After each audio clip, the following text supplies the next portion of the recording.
All right. Well, President Trump was warned multiple times about former National Security Advisor Michael Flynn. Former President Obama personally voiced concern about General Flynn during an Oval Office conversation 2 days after the election.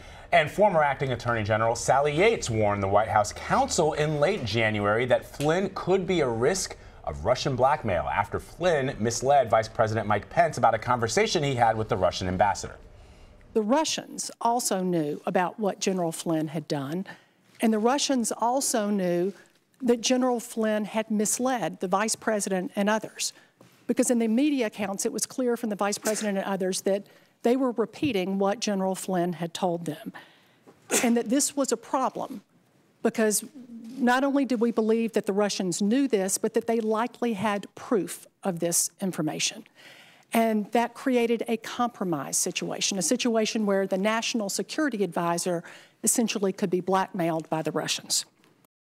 All right, let's bring in Eliza Collins. She's a congressional reporter for USA Today, and she joins us now from Washington. And Eliza, we heard Sally Yates say yesterday that she had multiple conversations with White House counsel Don McGahn, warning him about Michael Flynn. What do we know about what McGahn did with that information? We don't know much because, if you remember, Sally Yates was also the person who refused to defend Donald Trump's travel ban. So that happened within a few days of her going to the White House and warning about Michael Flynn. She was fired. So she said at the hearing yesterday, you know, she doesn't know what happened because she no longer worked for the Department of Justice, I believe, after January 30th. What we do know is that it wasn't until 18 days later that Michael Flynn resigned, and that was only after lots of reports from the media about how he had misled the vice president, and finally, you know, he resigned. So we don't know what those backdoor conversations were, but we do know she urged the White House to do something. She didn't say he needed to be fired. She made that clear, but she said this is serious. You know, the National Security Advisor could be blackmailed, so you need to do something about it. So, in talking to your sources on Capitol Hill, does it seem like there is a bipartisan appetite to hear from General Flynn directly about how this all unfolded? This is an interesting thing because I think that by hearing from General Flynn, some people feel like they could be going against the president, who of course has actually said General Flynn should talk.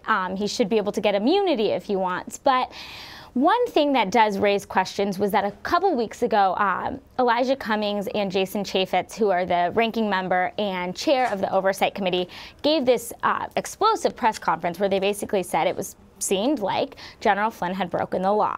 And that was a big deal because Chaffetz is a Republican who had kind of stayed out of these things before. So by him doing that, it's really hard for Republicans to say, no, we don't want to talk to the guy who seems like he broke the law. But you haven't seen direct calls yet for him to come in, at least from Republicans. All right, Eliza, the other top story we're following this morning is about President Trump weighing a decision whether or not to send thousands of more troops to Afghanistan to fight the Taliban. What kind of a support would a move like that have among Republicans on Capitol Hill? I think you can expect someone like John McCain, Lindsey Graham, these are sort of the traditional war hawks, to be supportive. Someone like Rand Paul, who does not like this foreign intervention, to speak out against it. The average kind of rank and file Republican is staying pretty quiet on this because you said President Trump is considering this. So he hasn't come out in support or not yet. So I think sort of the mainstream Republican is trying to not get ahead of the president on this. Although you can expect the people that are making these recommendations, McMaster and Mattis, are pretty respected from Republicans. So I think that there is some level of they've got it, they understand, but they're also waiting to see what the president says. Lastly, Eliza, before we let you go, let's talk a little bit about health care. House Speaker Paul Ryan was asked about the effort underway in the Senate in an interview this morning. Let us listen to what he had to say, and then we'll talk about it. You have Susan Collins, who's a moderate, and you got the ultimate Republicans like Rand Paul and Ted Cruz. They can only lose 2 votes. You can lose 22 votes. How could they possibly get that together? I think they can get that together because we made a promise to the American people. But they're tearing up your plan. The Senate's going to do their thing. That's what the legislative process is. This is how legislation works. You have a big debate in the House, you pass a bill. You have a big debate in the Senate, you pass a bill.